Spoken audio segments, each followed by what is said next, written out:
that took a long time for it to kick in. Okay, so here's I would like to try and frame our final part 4 of this book, Greg McKeown's. McKeown or McEwen? I think McEwen. All right, tiebreaker. Zita, McKeown or McEwen? No Googling. McEwen, maybe? Okay, I'll roll with that. Greg McEwen, part 4, Essentialism. Okay, so I want you to imagine that you're making yourself a cup of tea. Oh, and no. I want you to imagine, no. I want you to imagine holding that cup of tea in front of you. And I want you to imagine sitting in a classroom, drinking that cup of tea, focusing on the cup of tea, the warmth in your hands. And when your students comes up to you to say, no, I'm doing one thing at a time. I have to drink tea right now. For the next hour. For the next hour. That's right. I felt like part 4 was robust in its connective tissue, but I felt like it got a little, just like one strategy. Here's another strategy. Here's another strategy. Like there was a whole lot of hooks in the water.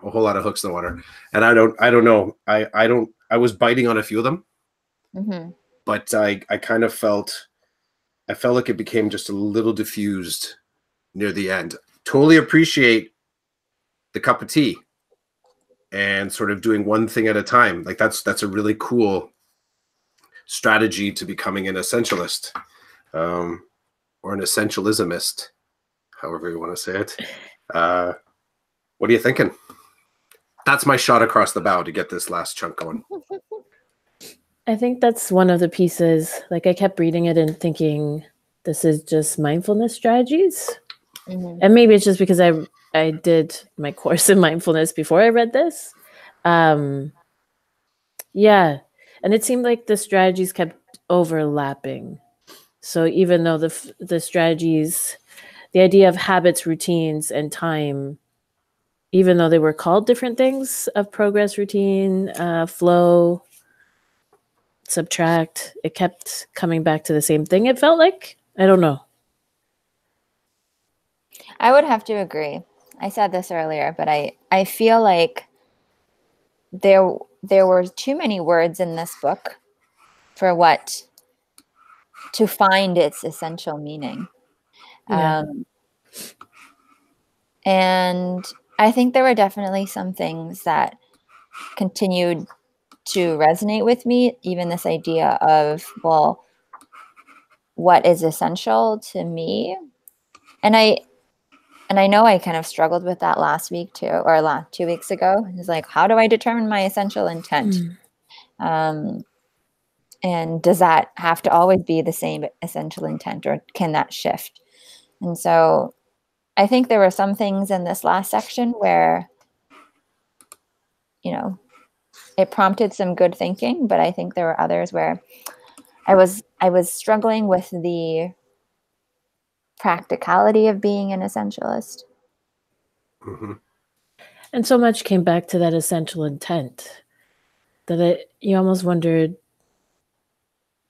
and maybe it's how I read the book, that I didn't spend enough time focusing in on the essential intent, because all of those later parts are all dependent on you having a clear. So if we're still struggling, in my case, if I'm still struggling on what that essential intent is, the minutia, I guess, is not as intriguing, because I'm still stuck on the beginning. And that could be completely my fault. Eileen and Barb, I don't know if they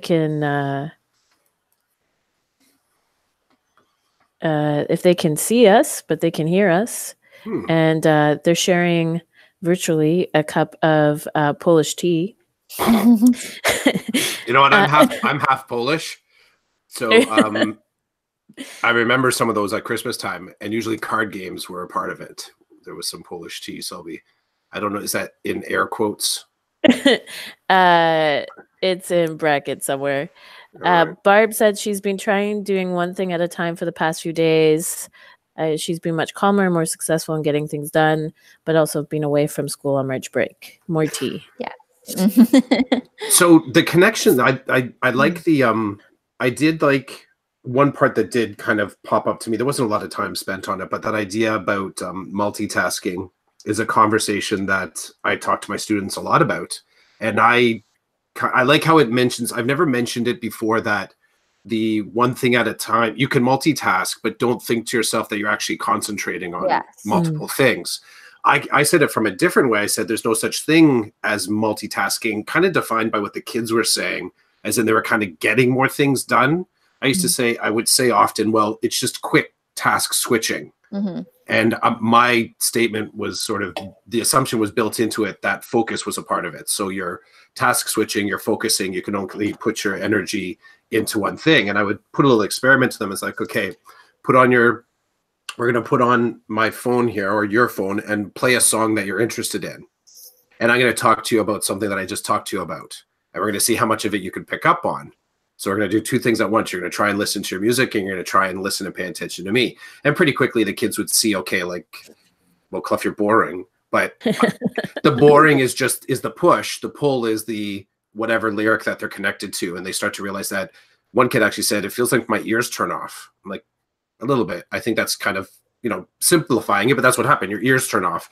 I like the idea of, Barbara, maybe she'll share something through the Twitter feed, but if the one thing, I've been trying to do one thing at a time as a theme, or if there were certain things that she was more successful at trying to do one thing at a time. And was it,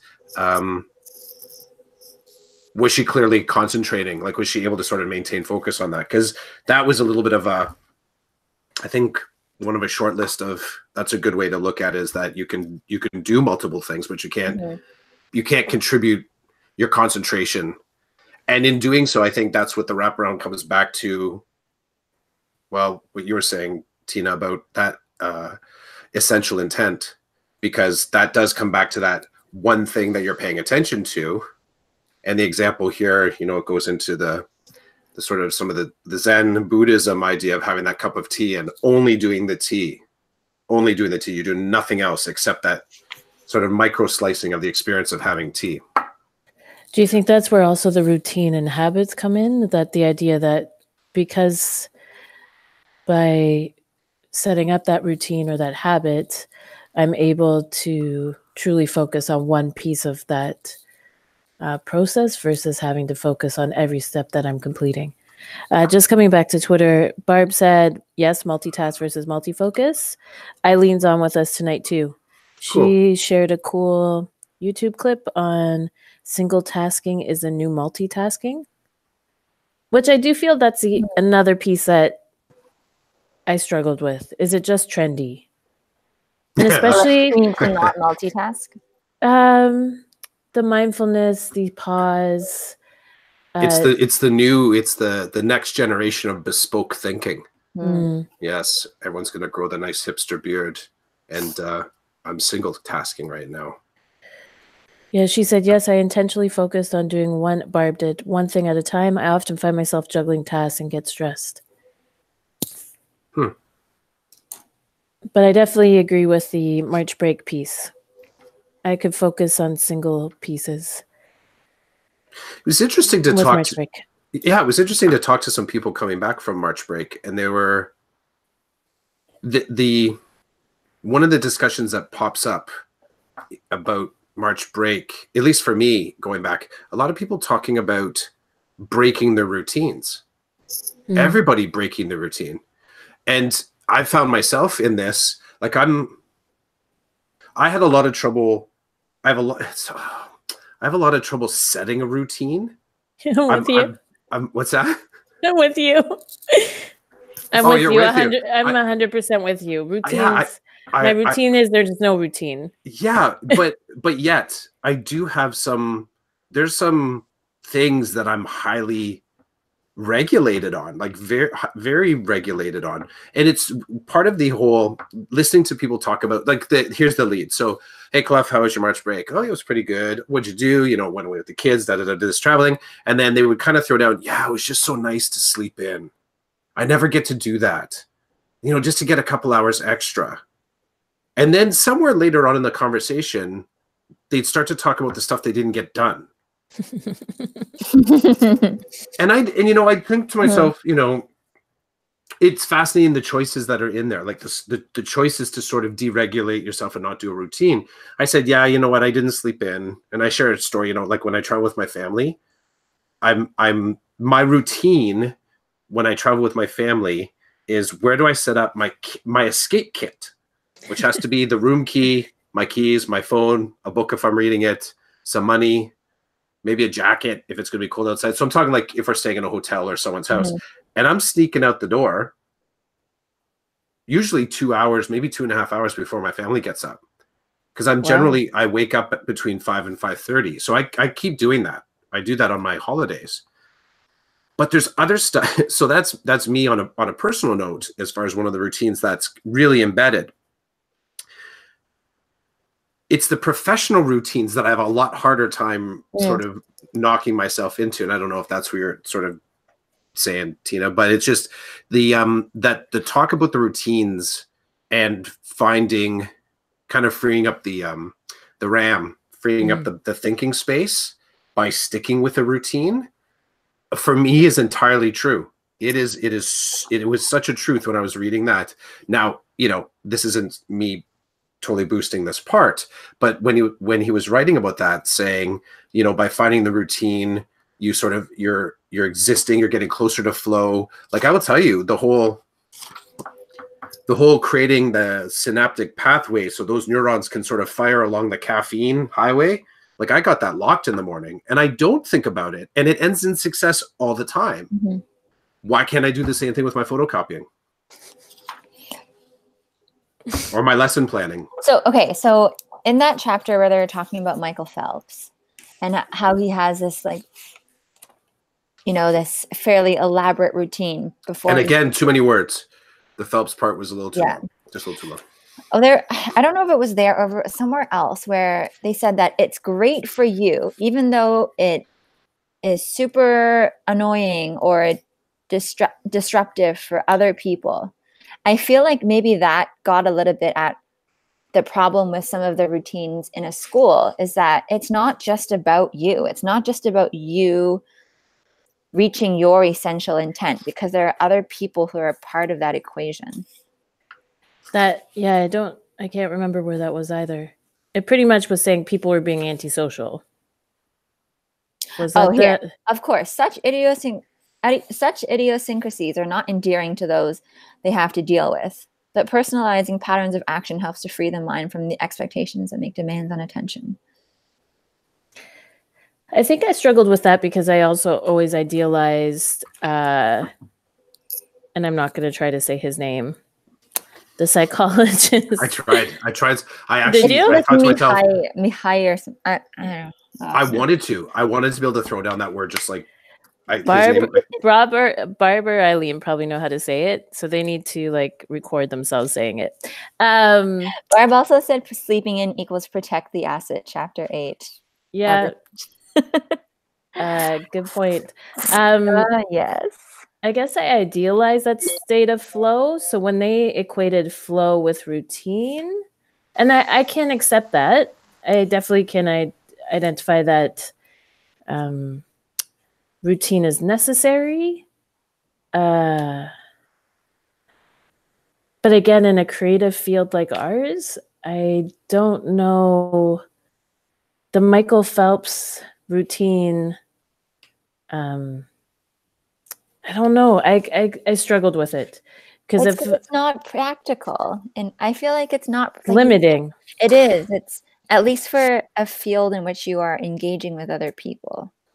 Although I know the structure of routine, like I know there's so many books that talk about that atelier idea of having a space and setting the time to create.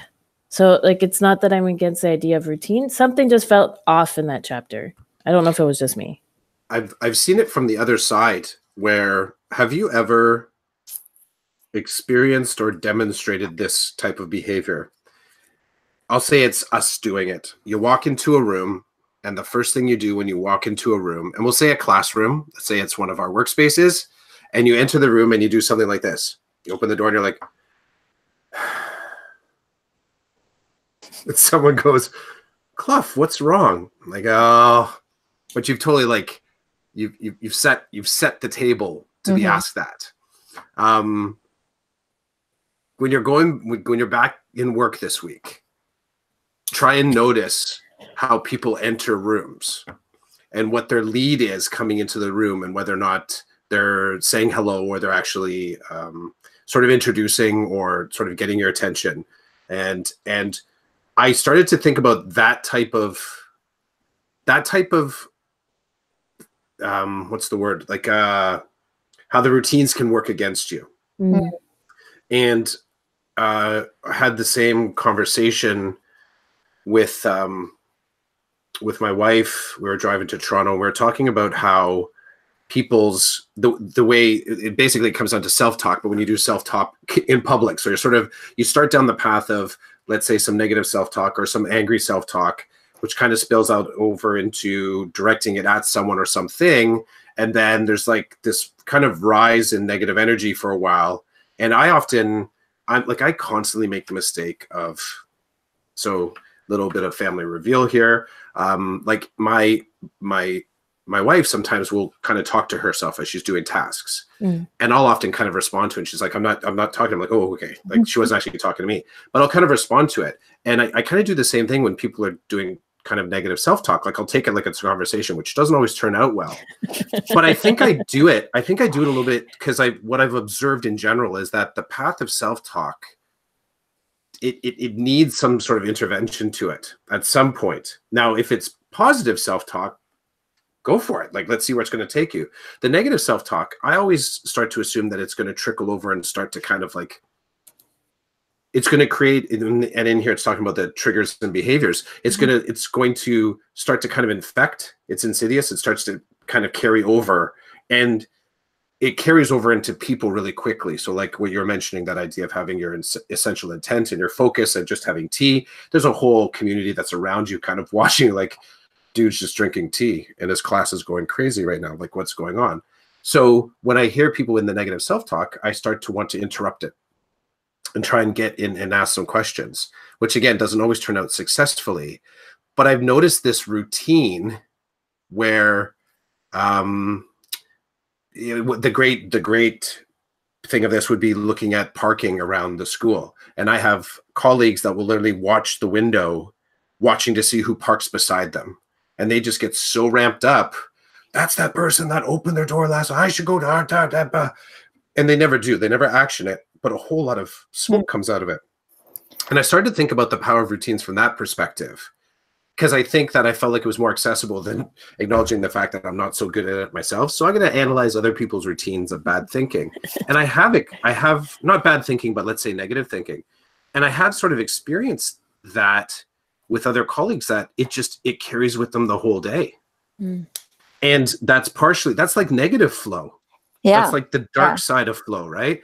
And he does talk, I forget what the example that he gives in here, but that idea of, there was something that happened and talked about that sort of like feel good sensation that follows with you the whole day, saying that the routine leads to flow and you being able to carry this energy through your whole day. I really got swept up in that, actually, but thinking about routines and flow from the dark side.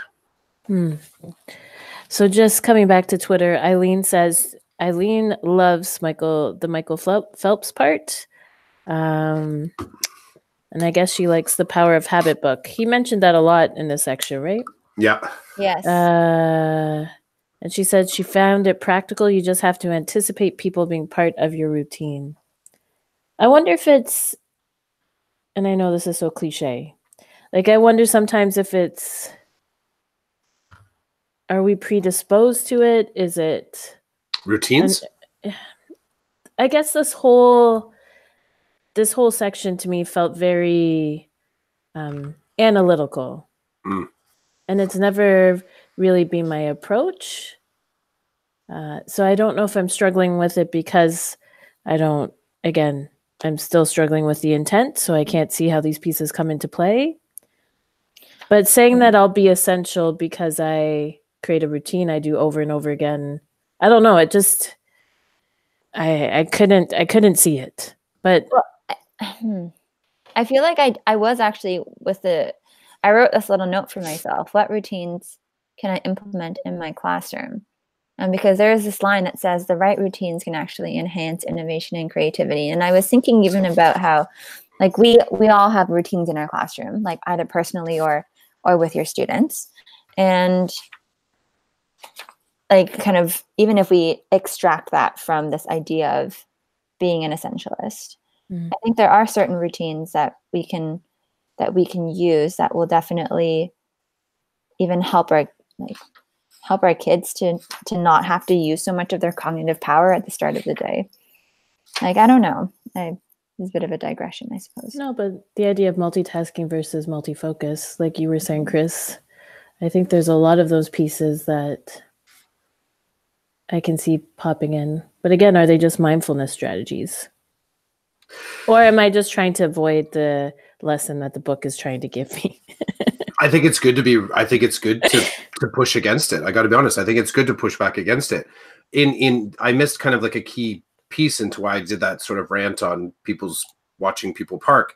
It's what I liked about the Michael Phelps part, my takeaway from the Michael Phelps part was the idea that you can intentionally you can intentionally create a mindset that benefits you. And I think I had two thoughts and I ended up going with the parking thing, but I wondered about, your setup for your day. And, I've talked about other colleagues about this the conversation kind of flows around the plan B or plan C that you have to have in the morning if you wake up and your kid is sick. And the sort of like some of the mayhem that can be at work if you think about the day before, you're like, oh, I didn't set my class up. I forgot to put the safety lesson plan there. Like you start going like time traveling, kind of loopering backwards, right? Like I did not set myself up for this totally random moment of my child being sick. And you sort of very quickly sort of figure something out. And it got me thinking about the routines, the morning routine, we'll call it the morning routine, and all the parents out there know about that, and what happens when that gets disrupted. When it's on point though, it's awesome. Like talk about flow. Like it's just the most amazing thing. You basically arrive at work and you feel like, I don't even remember driving here. Like everything just kind of clicked along. I'd be curious, maybe Barbara or Eileen have this. Like, I wonder, do they have their sort of like pump up routine before they make it into school? Do you two have a pump up routine that sort of sets that positive context for you going into your job? I will say I intentionally park in different parking spots just to break my mentality in the morning. I don't tell a lot of people that, but I do. I park in different places. My one little way. It's totally against the grain of this book, but part of it is I'm parking in different spots just to shake myself out of routines that I don't make very well. Like I have to shake myself out of them, but it's just in a way to sort of arrive mindful. And I started to wonder if there actually is a difference between being mindful and being mind-dead by your routine. Like it makes the connection like somehow by having a routine you get to a space. But I will tell you, by parking in a different parking spot every morning, I feel like I'm more in tune with my day than just pulling into the same parking spot. But back to the first question, do you guys have a pump-up routine to get yourself ready for class? Do you have a Phelps? Are you Phelps in the morning? Dean, do I listen to the Greatest Showman soundtrack every day? Just to grab a random reference. Have you heard the remix album? No. Yeah, there's a follow-up to where it's not the cast songs, it's other artists that do interpretations of it. So not that I've heard it. Or have it on repeat. Yeah, exactly. Driving into the parking lot. That's exactly it. I actually think that when I am early, that sets me up for having a good day. So a totally random occurrence.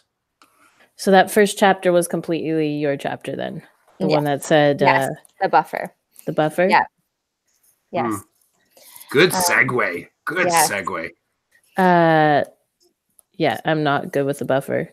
I'm not either, which is why when I do have buffer, it sets me up for a great day. So that's so random though, right? I know. Like, I don't have a specific routine that I don't know. The routines I probably have in place are not great. And I guess I don't really have going to a different place every day. I guess maybe that's why routines just feel so foreign. And my routine is I get up, I check email, like everything they said not to do in this in this section. I get up, I check email, I have my to-do list. I try to prioritize what to get done on my to-do list. I don't use buffer time. So yeah, maybe that is a routine without realizing it's a routine. But I think that's maybe that right routine, coming back to what you were saying, Chris, the routines that make the other pieces easy. I don't know. Trying to think about it out loud. Barb and Eileen have been mentioning a couple things. So Barb said that she thinks routines help her get rid of some distractions. And I think that's repeated throughout this section probably, right? Eileen mentioned it's about intent and giving it a shot, the right routines. Barb mentioned that she tried the strategy on page 210 of doing the most difficult thing first instead of avoiding the task I least wanted to do and have it still in the back of my mind. Got it out of the way physically and mentally. Oh my goodness, they've been talking up a storm. They have been talking up a storm. Pump up routine. There you go. Pump up routine. I have a colleague who always challenges me to think positively when it's so easy to fall into the routine of negativity. Even thinking TGIF means I want to escape work. We should think TGIM. It's okay. So I wonder about this, about having, like, even if you had somebody in your workplace who is perpetually positive. Chris, Go, sorry. But so I feel like it's not often that case, right? It's so easy. You get in on a Monday morning and people are like, all right, I had a great weekend. Can't wait for my next weekend. And it's not a, yeah, I don't know. That's not a good culture, I don't think. Need an essential buddy. I need yeah. An essential bench. We need an essentialist bench. Yeah. It's not a bench. It's just like a drawing on the floor that we're going to call a bench because that's all that's essential. It's just a space, a pillow to sit on. Oh my God. This is making me think so much about culture, though, like school culture and how that impacts how effective we are at doing the essential things. There's so much in a culture, though, that's true about coming back to the earlier parts of the book. A culture needs to be in place so that you can say no to the things that you feel are non-essential. It's funny it how requires. Go ahead. Sorry. No, I was just going to say there's so many pieces. It also requires that everybody's kind of on board so that nothing kind of gets lost, right? You know what I mean? Kind of to what we were saying before with kids. I think it also it's the thing that gives you the backboard to take on some of these challenges. So for instance, even me noticing that people get really upset when parking doesn't work out for them. Yeah. Has led me to saying, I'm going to release myself from that and I'm going to just park in a different spot that's convenient every single day. The funny counter side to that is I can't tell you how many times I've walked out the wrong door at the end of the day. And I'm like, oh, I'm parked at the back of the school, right? And I would say it happens too frequently. I'm like, I should start writing this down or something, like where I'm actually parked. But it brings to mind how powerful these routines can be. Because I've been doing that since November, trying to park in different spots. And not just different spots like at the front of the school, the side of the school either. So I have 4 different sides I could park at, and all the doors are open in the morning. And it's a funny thing when I really think about holding my cup of tea at this, I wish I had a mug, holding my cup of tea at this moment. And I'm thinking, why is it, what is it about this parking spot that's so important to me? And should I just grab the closer one, the one that's right as soon as I pull in? So I've also started to do that, like malls, libraries, pull into a parking lot, grab the first spot that I can get to, not the first spot that I want. So to play devil's advocate, I like this. I wonder if by you having to choose a new spot every day, you're causing your mind to have to make more decisions and remember more things that you now don't have the bandwidth for if you had just parked in the same spot every day.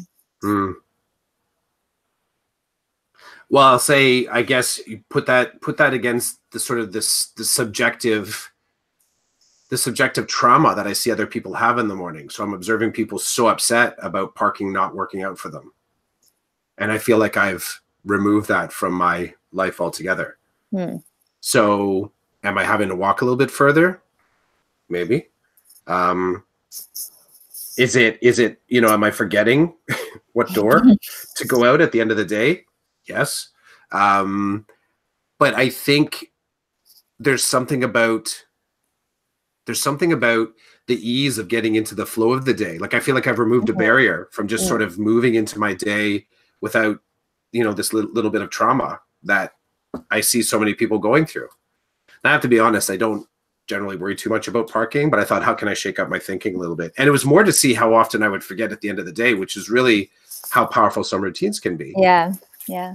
I'll put that against, like, if I were a smoker, me walking out the wrong door at the end of the day is, I would say, equivalent to someone constantly checking to see, was that my phone just buzzing, or reaching for the cigarette, at sort of opportune moments. It's the trigger in the behavior, So I think when it comes to chunks of these part 4, I got fascinated about triggers and behaviors. Have you read Power of Habit? No. Yeah, I think you recommended that one too, didn't you? Me? Yeah. I haven't finished it, actually. I thought you dropped that one time, say, to check it out. Eileen's suggesting it. Okay. Barb did say, so Eileen asked, how can we be essential in our classrooms? I think following up to your question. And then Barb said, I think there are 2 major sections to consider: essential as self-teacher and essential with your students. I think that's a good... Yeah. And I think maybe that's why we're joking, and then or we're struggling. And I read her thing and tried to talk at the same time. I can't multitask. Multifocus. How can we help our students hold their cup of tea is what Eileen asked. And Barb said, take away their cell phones. Joking, not joking. I totally agree. We're giving busy work for the sake of them being busy. I think I guess here's the other struggle. So the course I took on mindfulness was probably one of the biggest learning curves for me ever. And I think, again, I left that course with an idealism that we all have that sense of passion or purpose. So like the cup of tea essential piece, like, how do we help our students hold their cup of tea? How are we helping them find their passion, or how are we helping them find their calm?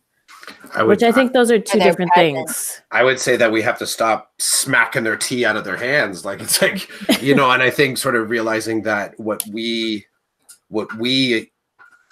sort of design for ourselves as our sort of learning pursuit or learning framework, or however you want to call your existence, co-learn, whatever your sort of, whatever your name is within the classroom, I think starts the path of either where you sit in the power structure. And I think a big part of allowing students to appreciate their tea, so to speak, is how skilled are you at disappearing from their, how skilled are you at making yourself non-essential to them? Mm.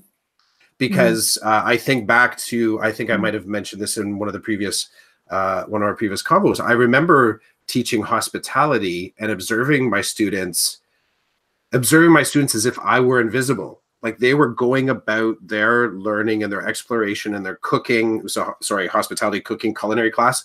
And I would go up and I would talk to them, and right away I would feel the deflation happen. I was smacking the tea out of their hands. I was actually, there was no reason for me, apart from my ego as a teacher, to actually interrupt their learning and my drive for assessment and clarification. But that's a high school thing. Which part? Kids being deflated the minute you come over, because a 6-year-old can't wait for you to be part of their play.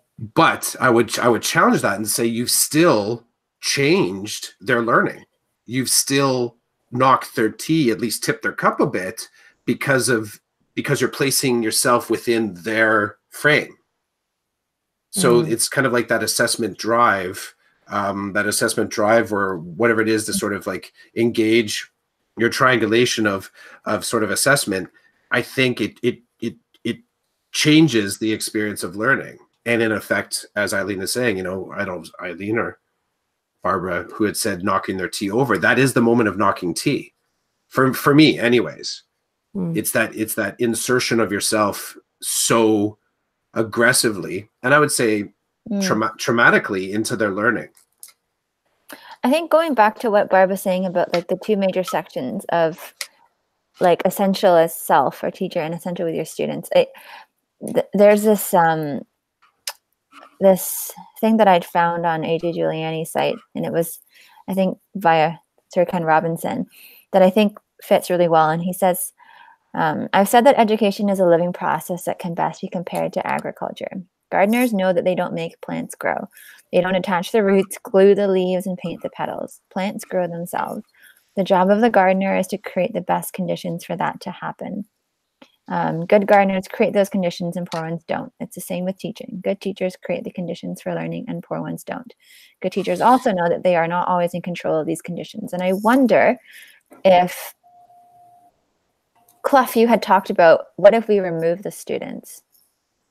And when I was asking how did I put that? I don't think I was that, it wasn't that hard edged, but you're saying your essential value, your essential core, without thinking about students in the classroom. So if we take students out of the equation, what is your core value system? I think what's essential to you without using students as a crutch. Yeah, like I wonder if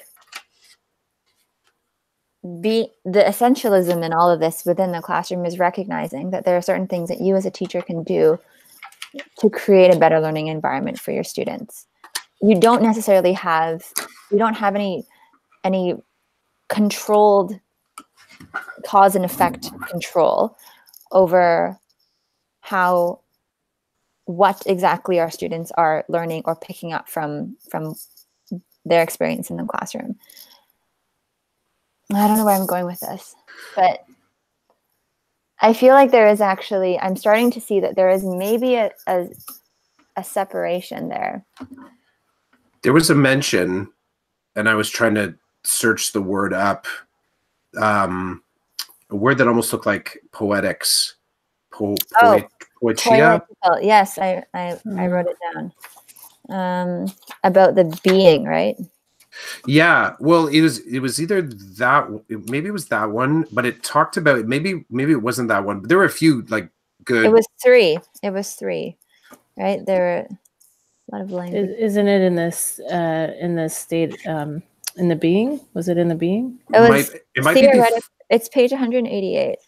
The three types of work, three kinds of work: theoretical work, practical work, and poetical work. Yes. And was it that one that talked about the type of work you do to get out of other people's way? There was, and I know there was a mention about kairos Chronos and Kairos, Yes. time. Time. There was another word. There was another word in there that talked about when you're actually the type of.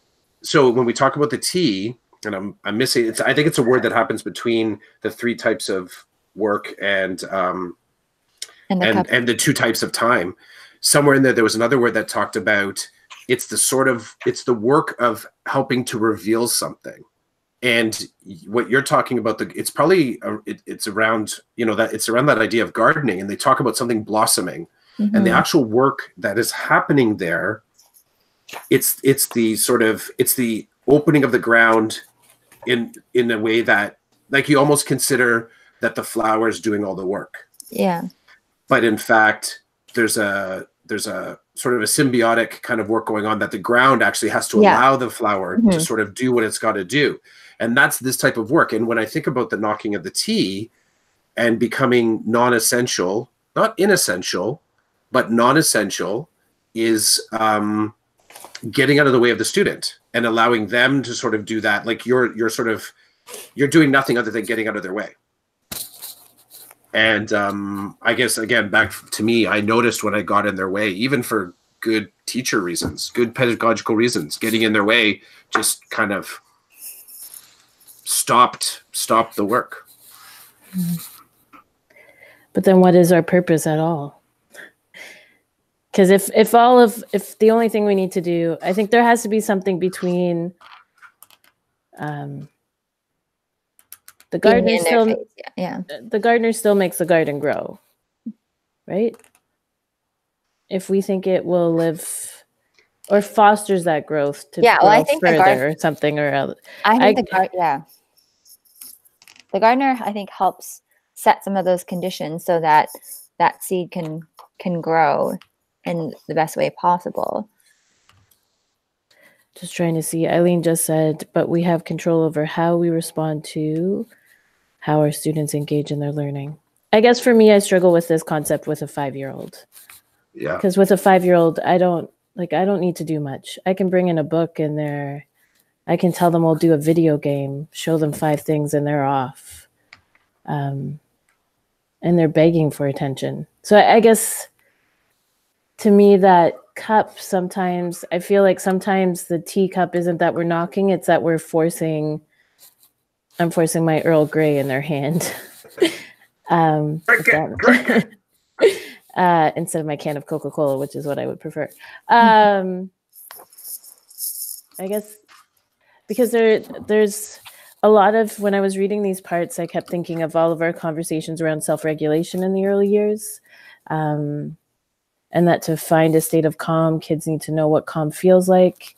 And when you observe kids in play, so many times they know what, many of them experience calm in their play that they've chosen, that they've selected. So I guess it's that, is there having that essential intent feeding their calm, or is the state of calm allowing them to focus on their essential intent? I don't know. I'm trying to put these pieces together, and I think I'm still stuck. I'm reading another book.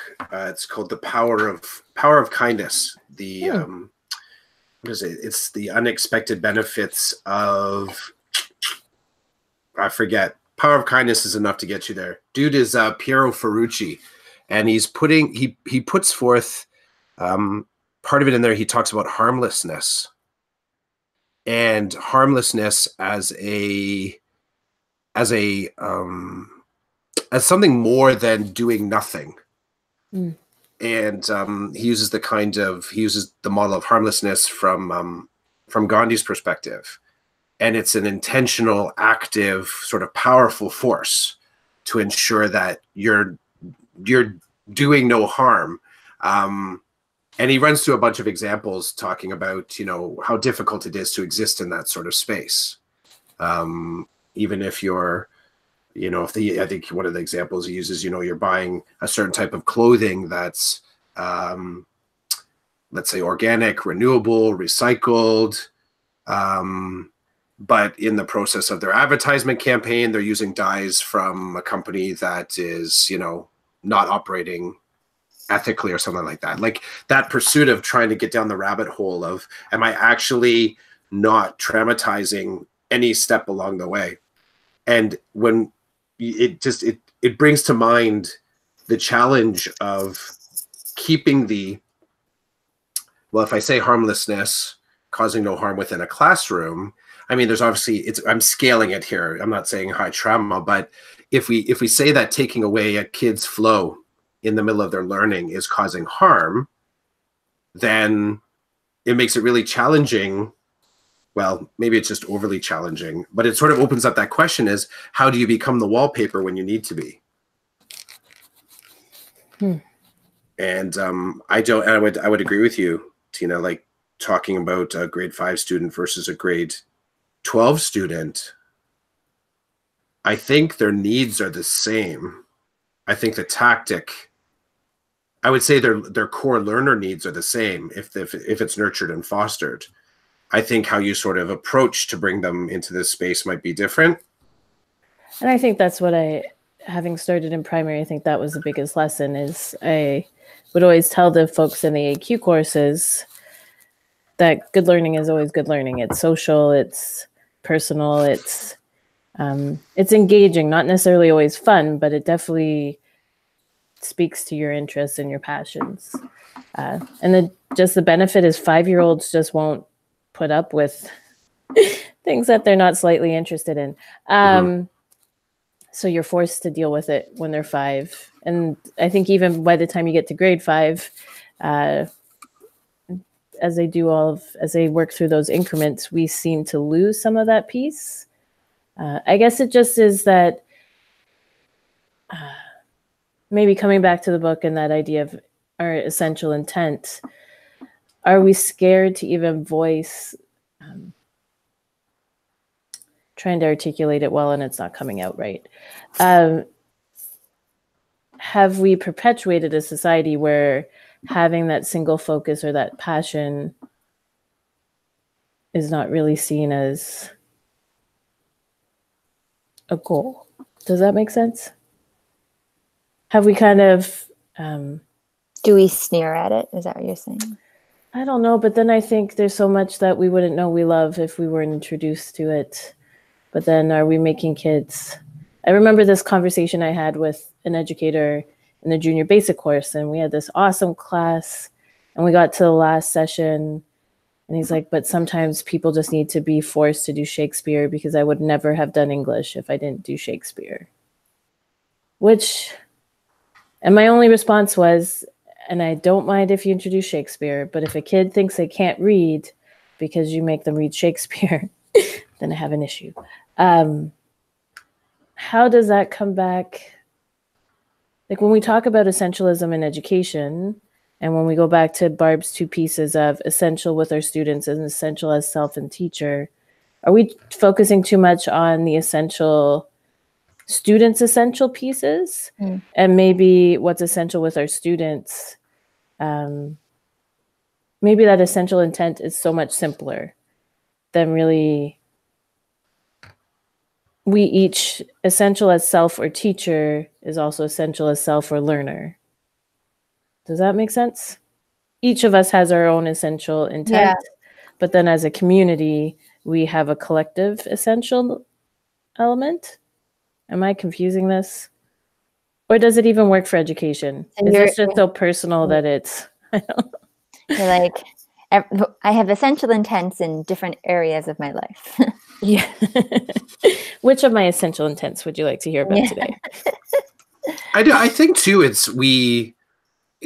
I've observed our ability to take risks on behalf of our students being a far more accessible comfort zone than taking risks on behalf of ourselves. Like it's kind of it's an interesting kind of mind game, the things that you'll take a chance on in order to help a kid work through an 11U math course that you don't have background in, or learning some art style because the kids have shown some interest in a Fibonacci sequence. Like you end up staying up night after night after night, like trying to figure out how you can bring that back to the class. And I like like playing in that sort of sandbox, because then I push it and say, okay, so, and I ask this kind of question as well, like, you know, if you're doing these things that you perceive to be the essential needs for the school or for education, is this a reciprocal relationship? Like, are you feeling that's feeding something essential in you? Mm. And I would love to sort of tease that out and have larger table discussions around that, because I think there's something transformative around that, where we sort of check in to where we are at. We're holding the cup of tea, yo. That's what we're doing. We're all holding the cup of tea, and we're just stopping for a moment, and we're saying, is this a reciprocal relationship? Are we both benefiting from what we're putting into it? And are we sort of, are we moving together here? Are we actually moving together? And I would love to have that at a table. I would love to have that at a table, because I think part of it is the language of talking, because I think when you talk about essential intent, you risk sounding egotistical. You risk sort of like throwing something down at the table. They're like, come on, really? Is this really educate? Like, you start to get into that zone where people kind of go, come on, Clough, really? Like, it doesn't have to be that difficult, you know, and you can still do all the right things and have the good relationships. But I think I think the language doesn't exist in staff room tables. Yes. And I think actually that gets back to, again, what you had asked us the first or second time. Is like, what is essential for you? Not what is essential for your students or for you to do so that you can be a better teacher. Oh. So, okay. Yeah. So I'm curious, actually, you know what, maybe this is something for Eileen and Barbara, if they're still in with us. It's getting kind of late. They might have already. I'm looking at my clock. Sorry, I'm not having a tick or something. I'm just looking at the top of the screen. How do I even ask this? Do you believe, it's kind of one of those, do you believe that can you improve? Do you believe that just by improving yourself, so your own self-care, it actually does make you a better teacher? Does it make you better in the class? Because this is something that's thrown around quite easily, right? And I know we're a little bit far from the book here, but I think an extension of this is the belief that somehow that self-care leads to a benefit in the classroom. And I'll say only because that's mentioned so often in the Twitter feed conversations, which my feed tends to be a lot of teachers. Oh yes, you know what? Self-care first, so you can become a better teacher. It's not self-care just so you can be a better human. But I think that's different from what you were asking. You were asking, what is this a reciprocal? Is this a reciprocal? Like, is it mutually beneficial? So, is by being a teacher, what benefit does that have to you? Right, but I'm sort of tying it from the self-care perspective. Yeah. So let's say, yeah, you know what? I get up every morning at 5:30 and I do 10K on the treadmill because and in the class that I'm able, that exercise, that athleticism translates. I'm on my feet all day. It's perfect. Flip it now. The classroom has now benefited from your wellness. The classroom in the school has benefited from your robust vivaciousness. You're on point. You're the person in the morning, like, hello. You're so happy, right? You've been at the gym already ahead of everybody. They're like, oh, get away from my tea. So what do you then get back from the school that sort of reciprocates that love? Get back from the school. Yeah. So what are you getting? What are you getting in return for that? For that very specific self-care, taking care of yourself, giving it all to the school. You feel better? Could be. I'll call rhetoric on that one, because I don't know. But is this where it sometimes falls apart a bit, because we're in a service job and not a measurable output profit job? I don't know. Like, I got into education not thinking that I necessarily would. I got into education thinking I would have to give more than I would take out of it. And I probably have taken out more than I ever thought I would have. But I don't think I realized how much I've taken from the variety of experiences to much later in the career. And maybe that's true of any job. And by the way, Barb is saying she'll have to sign off soon. I'm pretty impressed. She's made it. She's made it a long time. Eileen says, "I think it's mutually beneficial. Self-care impacts how we feel about ourselves. Emotion is infectious, and we know the power of emotions on learning." Sure. And then what are you gathering in your basket? I would still put it that. I mean, and I love the comment, but that's a very kind, and I'm doing it for education. You're doing that and you're giving it away. You're saying, here you go, education. And this isn't me sort of saying that we shouldn't keep ourselves healthy, so to speak, right? But when again, I'll come back to the feed and they say, well, one of the essential elements of being good in your classroom is being good to yourself. Well, let's flip it. One of the essential things about being good in the classroom leads to you being good to yourself. And I'm just sort of flipping the thing around. And I mean, absolutely, self-care does improve you overall as a person. True. 75% of my life is spent in the classroom. So if I'm going to withdraw from that. I think as I explore certain things with my students, it impacts my life. Like, for example, my students got really into this ocean pollution last year. And from the conversations we had in our class, I started reflecting on sort of plastic in my own life. And that led me to make changes in my own, like, not because it makes me a better educator, but just because something that we had done in class made me aware of it. That's good. That's good. My follow-up is just going to be like, when you're in the classroom, do you believe that that the things that you experience in the classroom with the students, that it's making their life better away from you? Well, making their life better away from us. Yeah. So now I'm sort of moving what I was talking about ourselves, but is the things that are the activities and the learning that we do in the classroom, are we making the child's life better when they're not in the classroom with us? And that's the same kind of question. Is school making life better for that kid? I would certainly hope so. I'm not trying to be dire at all, but it sits in that same sort of space as far as, the sort of multi-purpose that school is. I just don't think often we think about how it should be benefiting us. Right? If we're the input and the students are the output, it's hard to sort of flip that around. I don't think I have enough Coca-Cola to follow. That's okay. I'm trying. Because I thought I could answer your question there a second ago, and then now I'm like, no. I guess we've been doing this cool project with the classroom in PO. We've been exploring photography a lot with a lot of our classrooms. And really, it's just because I love photography, and I think we never explore the text form. So I got a colleague that loves photography just as much as I do. And I'm truly learning as we go along. There's stuff that I've never done before that I'm learning. Who knew flat lays had such a text form to them? But I think of one of the kids. And it's a very unique classroom. I've worked with them several times. The teacher's done amazing work with them. Grade 5. And the kid comes up to us and says, I don't know if I told you guys this story. I'm really sorry. And he came to me and he said, we were doing flat lays, and he said, Miss Ida, I couldn't bring my succulent plants in, so I did the flat lay at home already. Could you give me some feedback? And I guess that's where I struggle with some of this essential pieces.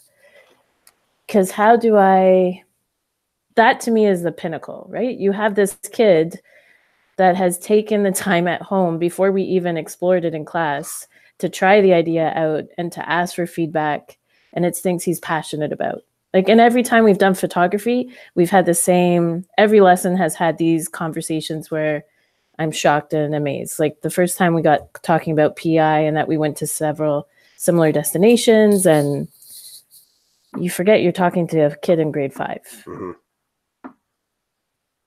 But I don't know if I can encapsulate that into an essential intent so that I can focus on that more.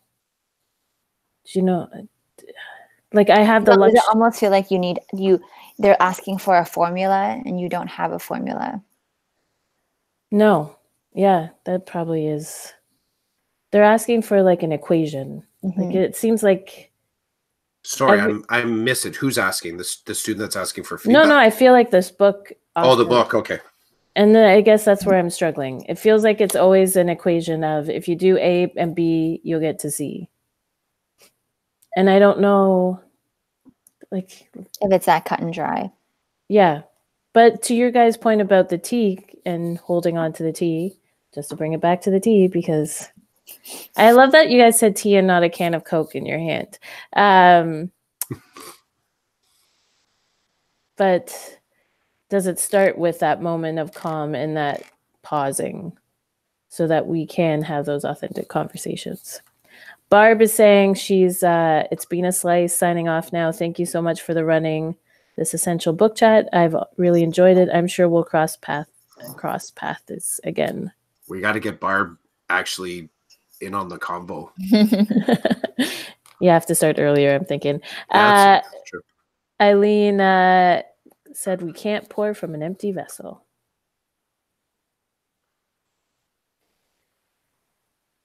I think that's a hard one for me too. Because if we all wait till we're full. Yeah. And I guess I'm one of those fixer kind of people. So if you don't want to do it, that's cool. I'll just do it, which I'm completely fine with. And maybe that's what I'm struggling with, is I'm struggling with the idea that if I just let it go, the world will be fine. No one will really care. I struggled with that line in the section 2 when they said done is better than perfect. Mm-hmm. Especially art-wise, right? Like if we truly see getting into a lot of design pieces, there's definitely a moment where you have to let go. So that's why I like that Pixar story, because I think it articulated it better than just the done is better than perfect. Because I think how many times do we just... I don't want to put in just done for kids.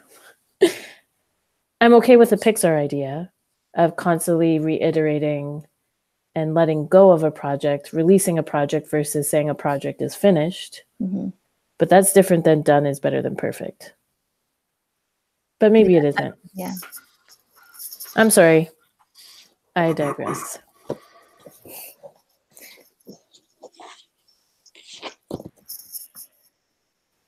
These sort of like long silences work well on video. I'll have to decide whether or not I kind of, because you can see all of us kind of doing this.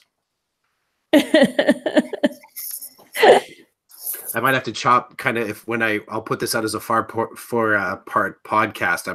Maybe I'll leave it in. Like, who really cares? I mean, if we have extra silence in there. No. Cut it out. Make it sound Cut fancier. it out, short it, tighten it up. Essential. What's essential in our chat? That would be an exercise. That means you know what would be a real interesting essential exercise is to take our hour-long conversations and then create the essential, like cut it down to the essential thoughts. That's not an essential element on Chris's. This is Let's true. Do it. Well, how much money do we have in the budget? Let's get Sylvia Duckworth to sketch note it or something. Yeah, we'll contract that one out. You can. Can I throw down something interesting? It's sort of like it had something to do with what you said, Tina. I don't know why I get this. Have you seen the Google commercial? Which one? It was out a few years back, but I think it's called Dear Emily or Dear Rebecca. It's a dad. Oh, right? Yeah. Yes. Yeah, it's a bit of a choker. You kind of, I'm a dad. I'm like, oh, that's so awesome. And it goes and it's funny how that is a intentional activity. That's a dad having, curating, taking pictures, writing journals, and sort of sending it off with a certain amount of hope and a little bit of planning. And, I watch it and it comes to mind, I think, because of that element of sometimes the essential intent doesn't have to have an outcome that's measurable. I mean, because you don't know. I mean, we play the narrative forward in the head. We're like, oh my gosh, she's going to be so sad when, you know, she'd be crying, all these notes and all these memories and everything put together. And there was no sort of template per se. It was just like a project of curation, which most of us go through all the time. But there was something about that, you know, because it was somebody, I maybe capturing it for somebody else, things that they might not be able to pay attention to or memory wouldn't sort of connect to. And right away, the whole sort of emotional currency kicks up and it's heavy. But you know, when I think about and maybe I'm backtracking a little bit about, you know, what would be my essential intent or what I would say is essential about being in school is creating opportunities exactly like that. And it was, I don't know if it was Eileen. One of them mentioned about teachers not being comfortable as wallpaper, not necessarily being comfortable as wallpaper in a learning environment or maybe in their own classrooms. But I think I come back to that image of what the dad was doing to sort of capture things along the way that really does become kind of wallpaper, yet relationship building. You were there, you're accounting for it, you witnessed it, and you're sort of giving those pieces back to the child. Because the other thing too is I would argue that in that exact same space, like I'm thinking, you know, I always forget her name, Dunziger. Aviva. Yeah, I think so Aviva Dunziger, and I think I mentioned before, like her sort of like, I imagine her in a safari outfit and her camera taking pictures of the kids while they're doing learning in the forest. Because it's so rare that the kids are ever talking to the camera. So she's just capturing these things along the way. And I think to myself, that's exactly the wallpaper I'm talking about. So it's not the wallpaper like you're not, it's not wallpaper like you're not participating. It's wallpaper in such a way that you've just got really good camouflage on. And I think for me, that is, and I learned that coming out of the hospitality, that's where I would say, without the students, maybe this is my wraparound. If I'm not taking students into consideration, my operating system is constantly trying to create those type of opportunities, and I'm not quite sure who's going to use them. I really don't. It could be the students that are in front of me right now. Could be maybe I'm test driving a lesson right now with you two. I don't know, but it sort of kind of flows back into the classroom in a really kind of invisible way. And maybe that's my side way of saying I do think about the students as a teacher. I do. I swear. But that would be, what's that? We appreciate that. Yeah.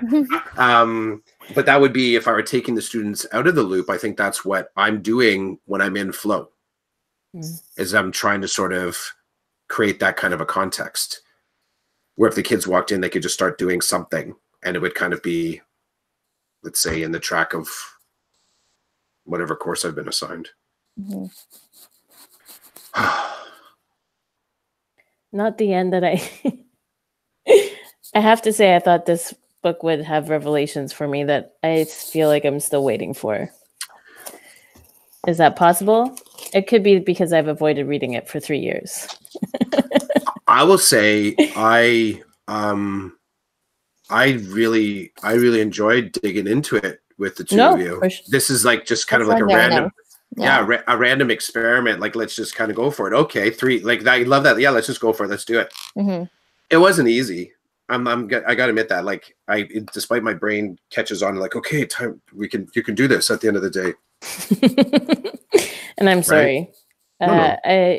The can of Coke tonight is really not working. I think it's tricky also because there's the book isn't linear either. I think, and so it's surprisingly non-linear. Yeah. And so I think I struggled in that way. And I also read, I think I mentioned this, I read Deep Work while also reading this book. And is that Cal Newport? Cal Newport, yes. Yeah. And I think my mind was blown by that book.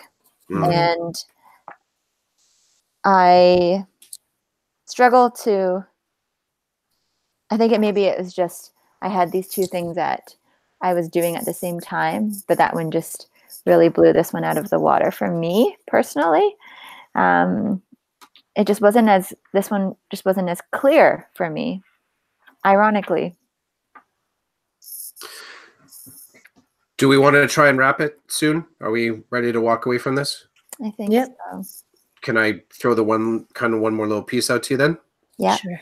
So I feel like we've really danced in and out of this. Like there's stuff here's like, I loved being able to bounce ideas off of you too, and just kind of like end up like, you know, digression, like that's all the good stuff. That's no, but I mean, that's Yeah. I will say that's how I learn.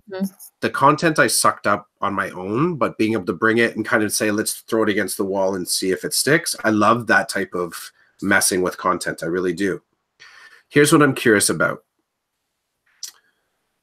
In what context would you recommend this book? Now, context you play with. You could say a person, an activity, or what part of the book do you think someone should pay attention to? Was there anything of note that you're thinking, oh, mute button, nice. That was good. And I muted the microphone. That was so nice. I saw that comment. That was great. Oh my goodness. I don't know what's happening. So is there anything in particular that, if, you know, because the next time you're talking about this book, there's a high possibility that's just going to be like, yeah, you know what? I did a book club, a book study on this. What's the thing that you think is going to come back? What's the piece that you would want to bring back to someone? I'm avoiding the whole do you recommend it, don't recommend it, because I'll say for me, there's parts I recommend. I think the second part for me about the exploring, the play, sleep, select, look, escape, those pieces.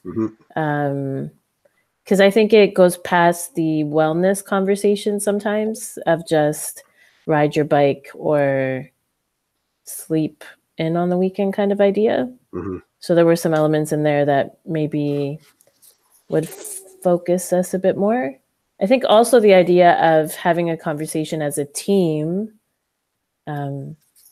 like for us, and my job will change soon enough. But as a team, having an essential intent and knowing what your focus is as a team. I think in education, we're often specialized, but get drawn into different directions. So I could see as a team having that conversation about setting a collective intent or a few intents. So I can definitely see it from that perspective. Because I think that would also maybe, I don't know if there's like a workbook that goes with this. Because I kept thinking. There probably is something. Yeah. Because I loved When the Elephants Run by David Usher. How at the end of each chapter he had like to-do items. And I think that's what I liked about the first two chapters. There were some more tangible, stop, think, do this. Does that make sense? Yep. And maybe that's why it was a bit easier to... The two-sided list didn't work for me throughout the whole book, but they did at the beginning. It didn't draw my thinking together. No, and at the end it just seemed like it got tedious. Yeah. I'm just looking at this. I found a website. It says 10 life and work hacks from Essentialism book summary. I'll put it on the I was like, maybe this will help me piece everything together. I don't think I would necessarily recommend the book in its entirety, but I think there were definitely things that I would recommend or as takeaways. Even just the idea of like, you don't have to say yes to everything.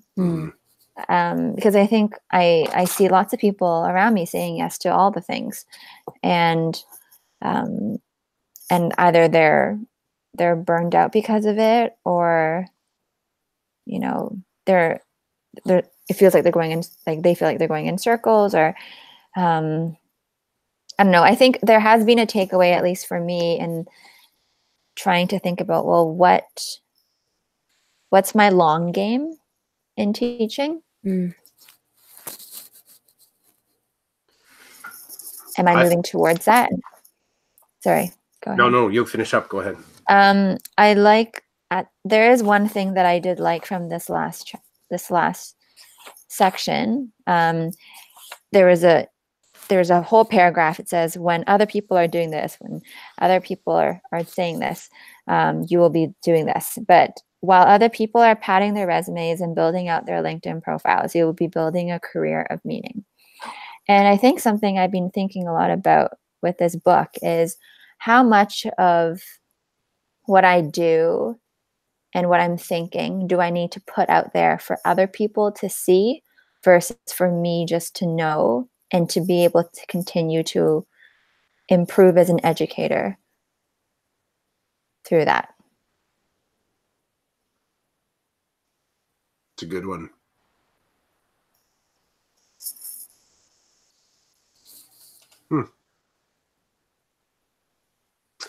I like the saying no. For me, I like the saying no as long as we deal with Zita's essential intent, because I feel as if you're the person at the table, like, who always says no, I'm not going to do that. I think you really do also have to be the person that has just got the T-shirt on that says this is my essential intent, so that people aren't kind of like that guy's just a lazy idiot, right? Yeah. So I like the challenge of having to stick those two together, and I love the fact that figuring out that essential intent is like that's the thing that's part of the process leaving this book. That's a major question that's kind of shaking me at my core. Because it's not so easy to answer. And I will say for myself, because I'm old, I'm retiring like in just over a decade. That's not a lot of time. That's not a lot of time. Like I'm thinking, I think I looked at my 11 years I can retire. Wow. Don't know if I will, but that sets a flag to a degree, right? It sets a bit of a flag on there. That's sort of like the you're going into overtime at that point to a degree. So when I try and figure out what my essential intent is, I think to myself, I should really get on that. Yeah. I really like it had a few pieces on here talking about the relationship between scarcity and creativity and working within constraints. I just love that, being boxed in and having to figure out like the whole escape room element of having to figure out how am I going to make this as robust as possible with what I have in front of me. I really like that. And that naturally leads me to some sort of hidden thinking, is that in order to actually do more, you remove things from the table.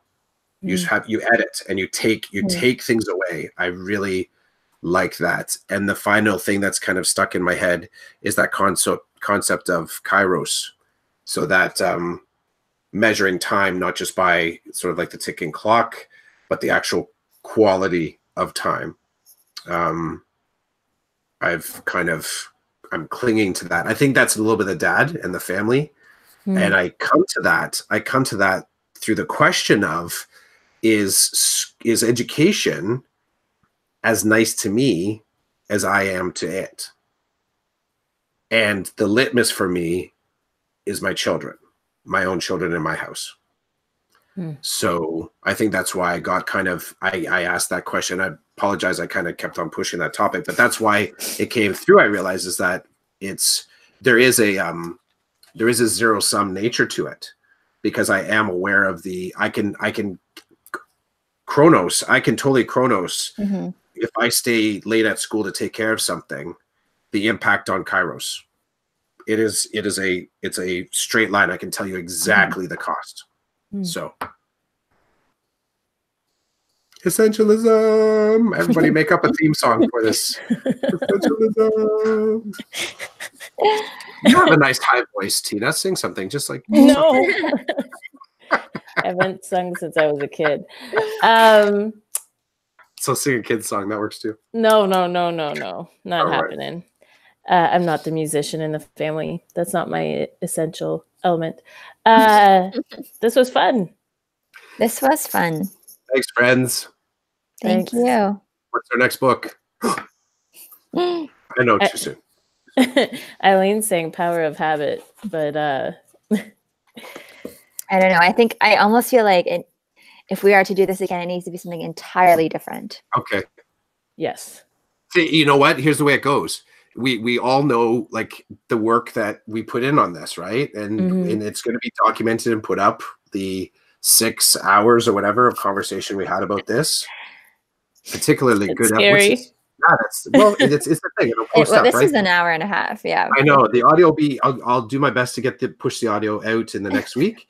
But just if one of you come up against something that you're like, this would be just a cool other book. Mm-hmm. Let's do it. Let's commit. So Yeah. Okay. let's meet it. Let's be the three witches. When shall we meet again? And it's, I don't know, did I throw down on this? So one of you two throw down the next book. And then we'll figure it out. It's like, okay, when are we gonna take a run at this? Okay. All right. Sound good? Sounds good. So Thank nice to see you. Thanks for playing. Have a great night, guys. Yeah, take care. Bye. Bye.